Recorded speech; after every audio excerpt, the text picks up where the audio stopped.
What if I told you that most people are constantly revealing who they truly are, without saying a word? Not through what they post, not through what they claim, but through small, unconscious signals they don't even realize they're giving away. Friedrich Nietzsche believed that human behavior is never random. Every reaction, every emotion, every silence is a confession. People think they hide themselves well, but the mind always leaks, especially under comfort, especially under pressure, especially when they feel unseen.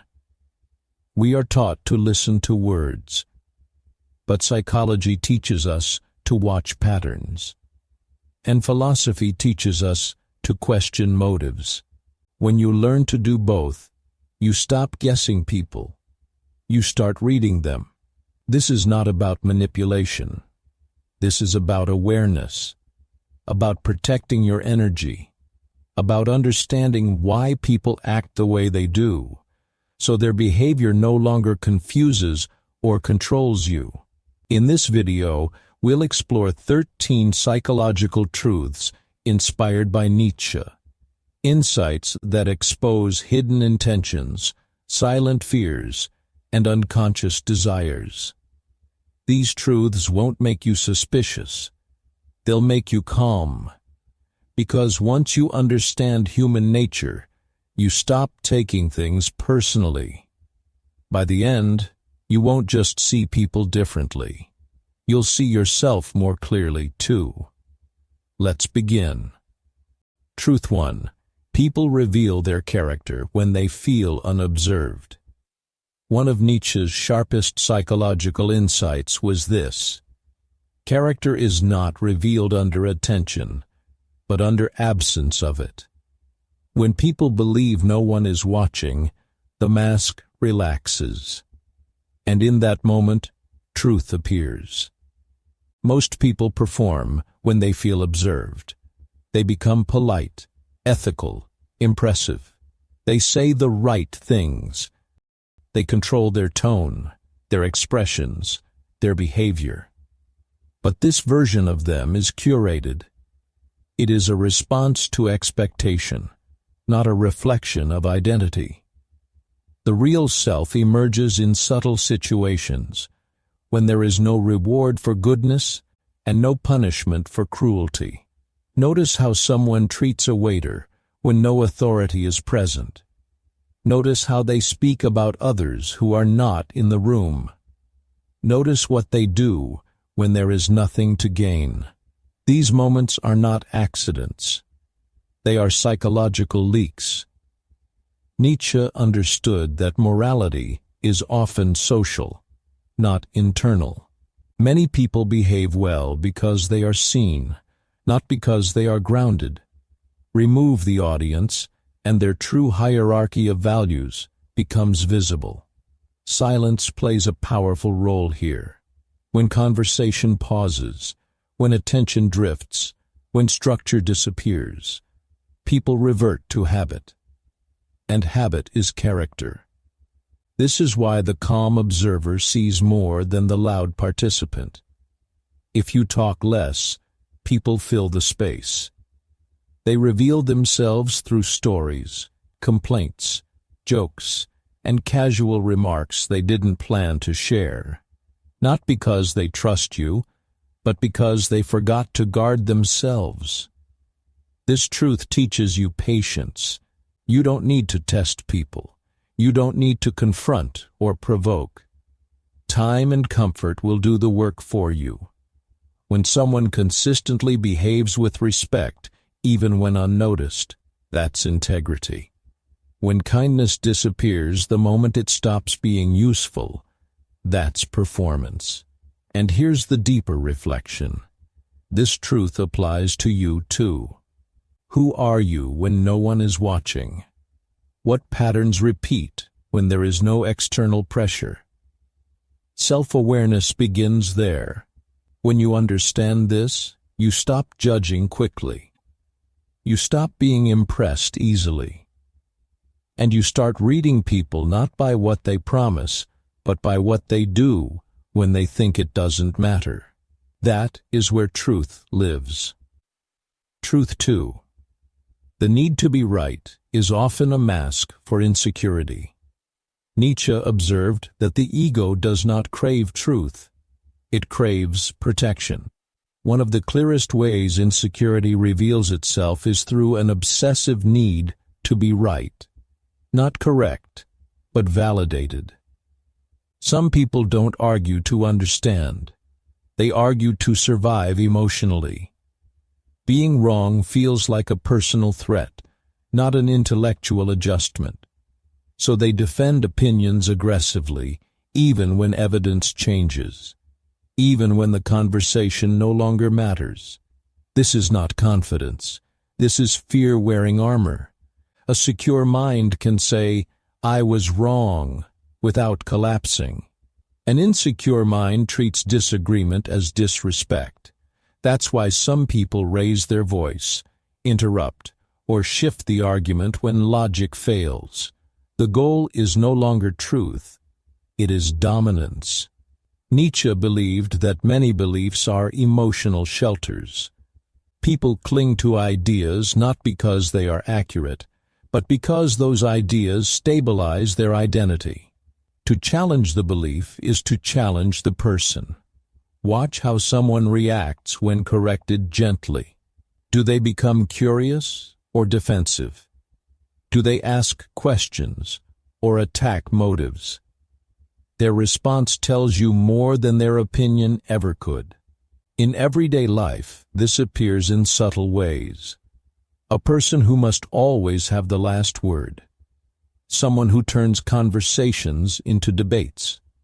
Someone who cannot sit with ambiguity and demands certainty from everyone else. This behavior often hides a deeper fear. If I am wrong, I am weak. But strength is not rigidity. Strength is adaptability.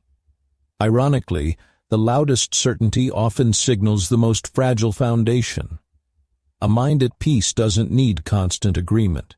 It listens. It pauses. It revises. This truth helps you disengage wisely. When you recognize insecurity, you stop wasting energy trying to convince. You stop personalizing resistance. You realize the argument isn't about the topic. It's about safety. And again, the mirror turns inward. When do you feel the urge to be right? When does correction feel like humiliation instead of information? Growth begins when the ego loosens its grip. Nietzsche didn't admire those who were always right. He admired those who were strong enough to outgrow their own ideas. When you understand this, you don't chase agreement. You choose clarity. Truth 3. What a person hates in others usually lives inside them. Nietzsche believed that human judgment is rarely objective.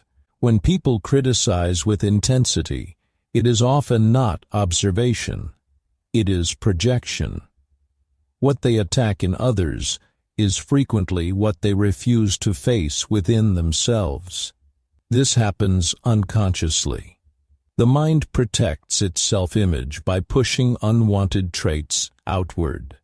Instead of saying, "I struggle with this," the ego says, "I despise this in you."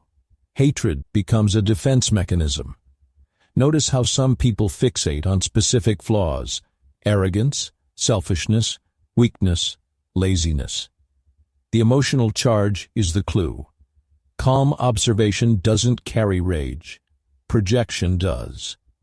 For example, a person who constantly accuses others of seeking attention may secretly crave validation. Someone who harshly judges ambition may be afraid of their own unrealized potential. Someone who despises vulnerability may be running from their own emotional pain. Nietzsche understood that moral outrage often hides self-contempt. By condemning others, people momentarily feel superior. But this superiority is fragile. It must be constantly reinforced, which is why the criticism never stops. This truth teaches you not to absorb every judgment. When someone attacks you emotionally, pause and ask, "Is this about me or about something unresolved in them?" Often, the answer brings relief. At the same time, this truth demands honesty with yourself. Your strongest dislikes are mirrors. The traits that trigger you emotionally are invitations to self-examination. This doesn't mean every criticism is false, but when the reaction is disproportionate, when it feels personal, aggressive, or repetitive, projection is usually at work. People rarely hate randomly. They hate reminders. Understanding this shifts how you read others. You stop defending yourself unnecessarily. You stop internalizing accusations that don't belong to you. And instead of reacting, you observe. Nietzsche didn't see self-knowledge as comfortable. He saw it as necessary. The more a person avoids their inner conflicts, the more they wage war outside. When you recognize projection, you gain emotional distance. You respond with clarity instead of emotion. And when you recognize it within yourself, you gain something even more powerful: freedom from unconscious repetition. Because what you face within no longer needs to be fought outside. Truth 4. Silence makes the unconscious speak. Most people fear silence, not because it is empty, but because it is revealing. Nietzsche understood that when words stop, the unconscious steps forward. Silence removes structure, and without structure, the mind begins to leak. In conversation, silence acts like pressure. It exposes what people are trying to avoid, not what they want to show. When there is no immediate response, no validation, no social cue to lean on, people become uncomfortable. And discomfort forces truth to surface. Watch what happens when you stay quiet after someone finishes speaking. Many people will continue talking, adding unnecessary details, justifications, or confessions they never planned to share. This is not trust. It is the mind rushing to fill a perceived void. Silence disrupts performance. Nietzsche believed that much of human behavior is theatrical. People speak to control perception. But silence removes control. It creates a mirror, and many cannot stand their own reflection. Some people reveal insecurity through nervous laughter. Others reveal dominance issues by rushing to reclaim control of the conversation. Some expose guilt by over-explaining. Others expose arrogance by assuming silence means agreement. Silence does not accuse. It simply waits. This is why calm, observant individuals often seem intimidating. Not because they are aggressive, but because they don't rush to reassure. They allow space, and space reveals patterns. In relationships, silence shows emotional maturity. A grounded person does not fear pauses. They don't need constant stimulation or approval. They are comfortable with their own thoughts. An anxious mind, however, interprets silence as rejection, judgment, or threat. And in trying to escape that feeling, it exposes itself. This truth teaches you restraint. You don't need to impress. You don't need to explain yourself endlessly. When you speak less, people show more. But it also asks something deeper of you. Can you sit in silence without discomfort? Can you be present without performing? Nietzsche would say that silence is not emptiness. It is a test of confidence. of self-knowledge, of inner order. When you learn to use silence wisely, you stop chasing reactions. You start observing realities, and that is when people unknowingly tell you exactly who they are. Truth 5. Excessive kindness often hides a desire for control. Not all kindness is pure. Nietzsche warned that what looks like virtue can sometimes be a strategy. When kindness becomes excessive, performative, or conditional, it often serves something deeper than generosity, a need for control, validation, or moral superiority. Some people are kind because they are grounded. Others are kind because they need to be needed. Watch how a person reacts when their kindness is not appreciated, returned, or acknowledged. Genuine kindness remains calm. Controlling kindness turns resentful. The smile fades. The tone changes. Guilt enters the room. This is not generosity. It is emotional bargaining. Nietzsche understood that power does not always express itself through dominance. Sometimes it hides behind softness. By constantly giving, advising, fixing, or rescuing, a person positions themselves above others. They become indispensable, and dependence becomes control. This is why some people feel drained around nice individuals. The kindness carries weight. It demands loyalty. It silently asks for obedience, gratitude, or moral debt. Pay attention to phrases like, "I'm just trying to help," "After everything I've done for you," "I only want what's best for you." These statements often mask ownership, not care. True kindness respects autonomy. It offers without attachment. It does not punish independence. It does not withdraw affection when boundaries appear. This truth helps you read emotional dynamics clearly. You stop confusing generosity with safety. You recognize when help comes with strings. It also turns the mirror inward. When you give, ask yourself, are you giving freely, or are you trying to secure importance? Are you helping, or are you managing how others see you? Nietzsche believed that many moral behaviors are driven by fear. Fear of rejection, fear of worthlessness, fear of being irrelevant.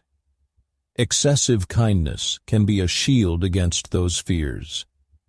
When you understand this, you learn to accept kindness without surrendering power, and to offer kindness without seeking control. Because real care does not bind, it frees. Truth 6. Watch how they treat the powerless, not the powerful. People are most honest about who they are when there is nothing to gain and nothing to lose. Nietzsche believed that power exposes values, not creates them. The way someone treats those who cannot benefit or threaten them reveals their true hierarchy of worth. Anyone can be polite to authority. Anyone can flatter strength. But behavior toward the powerless, waiters, subordinates, strangers, the ignored, requires no performance. There is no reward. That is why it is honest. Watch for small things. Tone, patience, eye contact, respect, dismissiveness. These details matter more than grand statements about morality or kindness. A person who is cruel downward but respectful upward is not respectful. They are strategic. Nietzsche understood that many people confuse morality with reputation. They act ethically when watched by those who matter to them. But character is consistent. It does not shift based on status. This truth is especially visible in moments of inconvenience, When someone is delayed, misunderstood, or mildly challenged by someone with less power, their restraint, or lack of it, appears immediately. Pay attention to entitlement, impatience, the assumption that others exist to serve or adjust. These are not habits formed overnight. They are expressions of worldview. This insight protects you. If someone disrespects the powerless, they will eventually disrespect you. Once your value to them changes, it also deepens your understanding of leadership. True strength does not need to remind others of itself. It moves quietly, with fairness and restraint. Nietzsche admired those who could hold power without becoming small inside it. Because power does not corrupt everyone, it reveals who was already corruptible. And again, the reflection returns to you. How do you behave when you have advantage? When someone cannot push back? When you are not being evaluated? These moments shape who you become. When you learn to observe this truth, you stop being impressed by status. You start trusting patterns. And patterns never lie. Truth 7. Over-explanation is a sign of inner conflict. A clear mind speaks simply. A conflicted mind speaks excessively. Nietzsche understood that when people feel internally aligned, they don't need to justify themselves. When they don't, words multiply. Over-explanation is not about clarity. It is about reassurance. Notice when someone adds unnecessary details, repeats themselves, or explains things no one questioned. This often signals doubt, guilt, or fear of being misunderstood. The person is not speaking to you. They are speaking to their own anxiety. A grounded individual trusts their actions to speak. They answer directly. They stop when the point is made. There is calm in their language. A conflicted individual keeps going. This shows up in many areas of life. Someone who lies often explains too much. Someone who feels guilty over-defends. Someone unsure of their boundaries justifies them endlessly. Nietzsche believed that truth has weight. It doesn't rush. It doesn't plead. It stands. When explanation turns into persuasion, something deeper is at play. The person is trying to control the narrative because they don't feel secure in it. This insight helps you listen differently. Instead of focusing on what is being said, you notice how much is being said and why. It also frees you from unnecessary defense. You don't owe constant explanation for your decisions.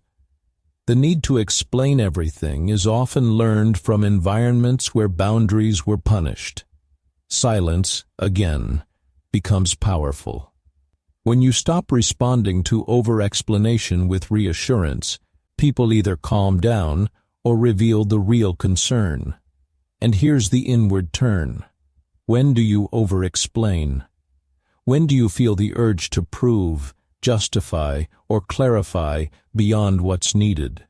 Those moments point to unresolved tension. Nietzsche would say that strength lies in internal agreement. When your actions and values align, explanation becomes optional. You speak because you choose to, not because you're afraid of being misunderstood. When you recognize over-explanation, you stop mistaking noise for honesty. You start hearing conflict beneath the words. Truth 8. People fear being exposed more than being judged. Nietzsche understood something unsettling about human nature. Most people are not afraid of criticism. They are afraid of being seen accurately. Judgment can be argued with, denied, or blamed on others. Exposure cannot. To be judged means someone has an opinion about you. To be exposed means that opinion might be true. This is why people carefully curate their image. They don't just want approval. They want control over perception. The fear is not that others will think badly of them, but that others will notice what they themselves are trying to hide. Watch how people react when a conversation moves too close to truth, when humor suddenly becomes defensive, when confidence turns sharp, when openness is replaced by avoidance or aggression. These shifts signal vulnerability under threat. Nietzsche believed that the ego survives by illusion. It constructs identities, roles, and stories that feel safe. Exposure threatens that structure. It removes excuses. It demands accountability. This is why some people prefer being misunderstood over being fully understood. Misunderstanding still allows escape. Exposure does not. You'll see this fear in subtle behaviors. Topic changes when emotions deepen. Anger when patterns are pointed out. Withdrawal when silence invites reflection. These are not random reactions. They are protective reflexes. Understanding this truth helps you stop chasing honesty from people who aren't ready for it. Not everyone who resists truth is lying. Some are simply defending an identity they don't know how to live without. It also explains why people often attack those who see clearly. A perceptive presence feels threatening, not comforting. When someone feels exposed, they may label you judgmental, even when you said nothing. And again, the reflection turns inward. What truths do you avoid? What patterns would feel uncomfortable if someone named them out loud? Nietzsche would say that self-mastery begins where self-deception ends. Exposure is painful, but it is also liberating. When you recognize this fear in others, you stop forcing depth. You allow people to reveal themselves at their own pace. And when you recognize it in yourself, you gain courage, not to perform better, but to live more honestly. Because freedom begins the moment you stop hiding from what you already know. Truth 9. Envy disguises itself as moral superiority. Nietzsche saw envy as one of the most hidden yet powerful human emotions. Rarely does it announce itself honestly. Instead, it puts on the mask of morality, criticism, or concern. People don't say, "I envy you." They say, "I don't like how you're doing this." Envy struggles with comparison. When someone else embodies what we desire, it creates inner discomfort. Rather than confront that feeling, the mind looks for a way to feel superior. Morality becomes the disguise.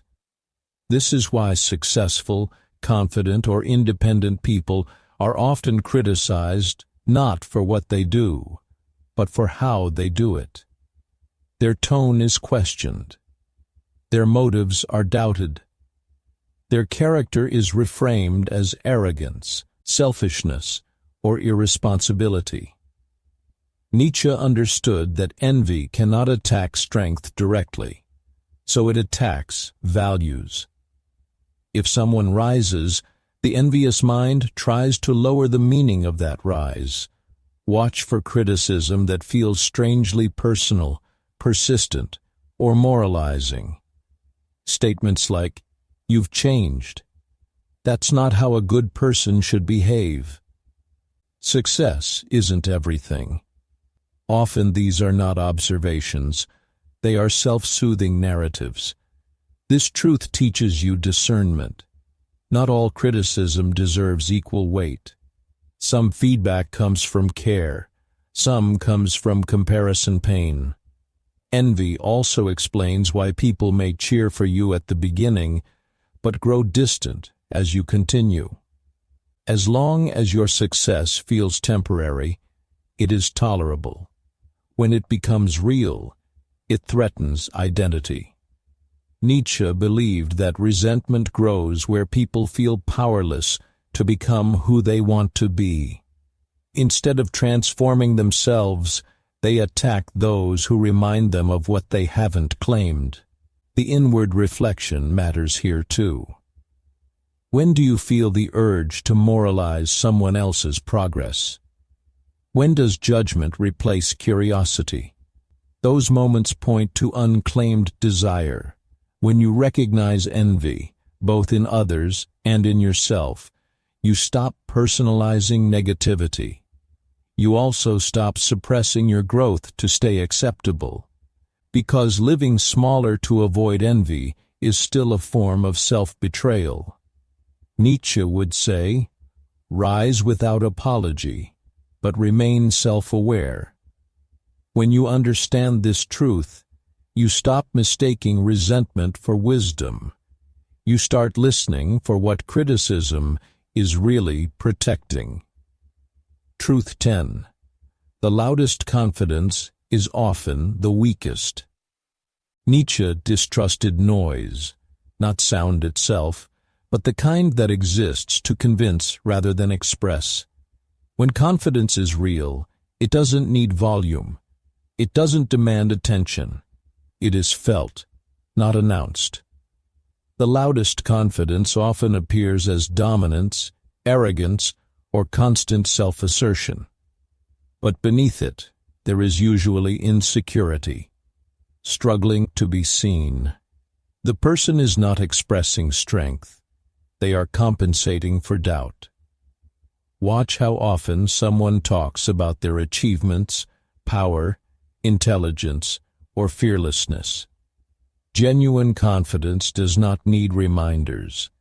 It doesn't compete with every presence in the room. Nietzsche believed that insecurity seeks witnesses. It needs approval to survive. That's why some people exaggerate, interrupt, or posture. They are trying to stabilize an inner imbalance. True confidence is economical. It speaks when necessary and rests when not. It allows others to shine without feeling diminished. This truth becomes obvious in conflict. A secure person stays composed. An insecure one escalates. Volume rises when control is slipping. You'll also see it in social spaces. Those most at ease rarely dominate conversations. They listen. They observe. Their presence feels grounded rather than demanding. Understanding this changes how you respond. You stop mistaking noise for authority. You stop being intimidated by displays. You recognize when someone's intensity is a shield. And again, the mirror matters. When do you feel the need to prove yourself? When does silence feel uncomfortable? Those urges are invitations to self-stability. Nietzsche admired restraint, not because it was weak, but because it required inner order. Anyone can be loud. Few can be calm. When you embody quiet confidence, you don't shrink. You stabilize. You no longer chase attention because your sense of worth is not dependent on reaction. And when you see loud confidence for what it is, you don't challenge it. You don't compete with it. You simply step aside and let it exhaust itself. Truth 11. A person's humor reveals their hidden pain. Nietzsche believed that humor is never random. It is a window into what the mind is trying to survive. People joke about what hurts them, not because it's funny, but because laughter makes pain bearable. Listen carefully to what someone jokes about repeatedly. Self-worth, relationships, failure, power, appearance. These themes are rarely chosen consciously. They emerge from unresolved tension. Humor can be a release, but it can also be armor. Some people use sarcasm to avoid vulnerability. Others use dark humor to normalize suffering they haven't processed. Some hide resentment behind jokes that subtly cut others down. Nietzsche understood that laughter often appears where expression is unsafe. When pain cannot be spoken directly, it disguises itself as entertainment. This is why jokes sometimes feel uncomfortable, not because they are offensive, but because they reveal something raw underneath. Humor leaks truth in socially acceptable ways. Watch how a person reacts if their joke doesn't land. Do they retreat calmly or become defensive? A strong reaction suggests the joke was carrying more emotional weight than it appeared. This truth deepens empathy. When you recognize humor as a coping mechanism, you stop taking every joke at face value. You listen for what's being protected, but it also sharpens perception. Some humor is not harmless. It is aggression seeking cover. Repeated mockery, even framed as just joking, often signals unresolved anger or insecurity. Nietzsche would say that the healthiest humor does not wound. It frees. It acknowledges pain without being ruled by it. The inward reflection matters here too. What do you joke about most? What truths slip out when you laugh instead of speak seriously? When you understand this, you stop judging humor superficially. You see it as emotional language, and when you choose humor consciously, it becomes expression, not escape. Because laughter, when honest, doesn't hide pain. It transforms it. Truth 12. Comfort makes people honest. Pressure makes them perform. People don't reveal who they are when they feel watched. They reveal who they are when they feel safe. Nietzsche understood that honesty is not forced. It emerges naturally in comfort. Under pressure, most people perform. They say what is expected. They follow roles. They protect their image. Fear activates masks, but comfort dissolves them. Watch how someone changes when they relax. Their tone softens. Their opinions become less filtered. Their body language opens. They say things they would never say in a tense environment. This is not deception. It is psychology. Pressure triggers survival. Comfort allows expression. Nietzsche believed that society trains people to perform morality rather than live it. That's why you learn more about someone during informal moments than formal ones. Late conversations, shared silence, laughter without agenda. This truth explains why first impressions are unreliable. People are cautious at the beginning. They calibrate. Real traits appear over time. It also teaches patience. You don't rush to conclusions. You allow space. But comfort can also reveal darker things. Prejudice, entitlement, cruelty. When people feel too safe, they sometimes say what they think without restraint. That honesty is valuable, even when uncomfortable.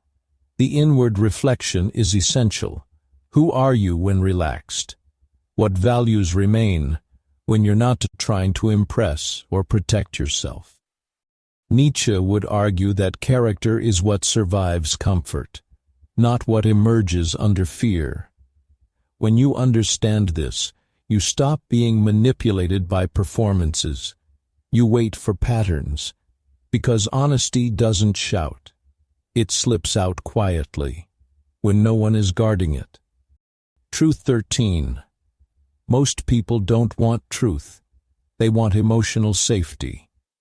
Nietzsche was deeply skeptical of humanity's relationship with truth. Not because truth is inaccessible, but because it is uncomfortable. Most people don't reject truth because it's false.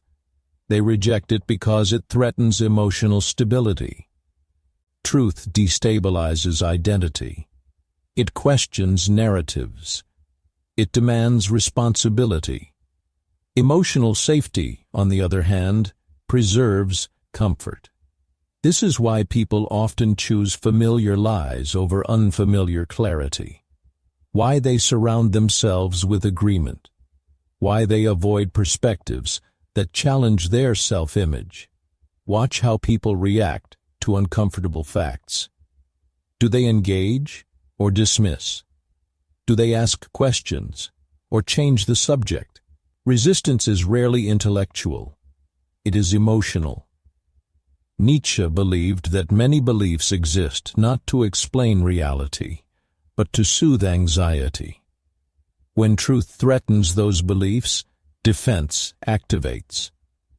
This insight helps you stop forcing awakening. Not everyone wants clarity. Some want peace. It also protects you from disappointment. You stop expecting honesty from those invested in illusion. But again, the mirror matters. When do you avoid truth? When does comfort outweigh curiosity? Growth begins when emotional safety is no longer your highest value. Nietzsche would say that strength is not in believing comfortable things, but in surviving uncomfortable realizations. When you accept this, you speak truth selectively. You listen deeply. You choose clarity for yourself, even if others choose comfort. Because truth is not loud. It waits for those willing to stand without illusion. Final reflection. Seeing clearly in a world that hides. To read people clearly is not to become suspicious of them. It is to become free from confusion. Nietzsche never encouraged hatred of human nature. He encouraged understanding it. When you see patterns, instead of taking behavior personally, you stop reacting emotionally. You respond consciously. These 13 psychological truths are not weapons. They are lenses. They help you move through the world with calm awareness instead of blind expectation. You stop chasing approval. You stop explaining yourself to those who don't listen. You stop mistaking noise for strength and performance for character. And most importantly, you turn this awareness inward. Because the deepest reading is self-reading. This is the core idea behind English Mindshift. This channel is not about tricks, manipulation, or superiority. It's about developing psychological clarity through simple language, deep reflection, and honest observation. Here, psychology is not taught to impress. It is explored to understand. Every video on this channel is designed to slow your mind down, to help you think clearly, speak calmly, and see human behavior without distortion. Not to judge people, but to stop being controlled by what you don't understand. If these ideas made you pause, reflect, or see something differently, that means your awareness is growing. And awareness is the beginning of confidence, not the loud kind, but the quiet, grounded kind. So take these truths with you. Observe more, react less, listen deeply, and choose clarity over comfort, even when it's uncomfortable. If you value psychology that is calm, honest, and practical, consider staying with English Mindshift. Because here, we don't just change how you speak or think. we change how you see. And once you see clearly, you move through life differently.